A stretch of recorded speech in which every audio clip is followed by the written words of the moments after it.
Jesu khona wangifundela ngesizulu James 1 verse 2 to 4. Incwadi kaJakobe wokuqala chapter 1 verse 2. Ukuya la ngezilingo. Bazalwane bami, nxa lehlelwa izilingo ngezilingo anothi kungukuthokoza kodwa.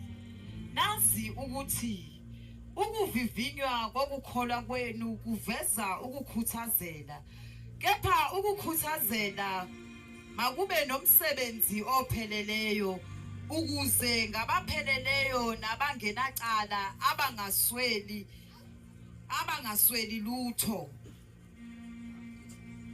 Uma ke kukhona kini oswela ukuhlakanipha, makacele uNkulunkulu obapha bonke ngobuhle engajakadi khona uyakuphiwa. Haleluya. Mina as umzalwane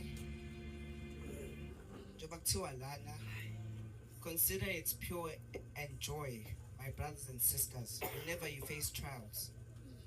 So lana mubhekane nenkinga as umzalwane, it's very important ukuthi ukwazi ukubhekana nayo inkinga face on as umzalwane. I don't know ukuthi uzokwenza kanjani, it's either through prayer or iBhayibheli. So as umzalwane, do not fear pain and suffering, because isosinikeza i-opportunity yokuthi sikwazi ukubuilda i-self reliance with Christ. So kwazi ukuthi sikwazi ukwakha ubudlelwane naye uNkulunkulu lo simkhonzayo by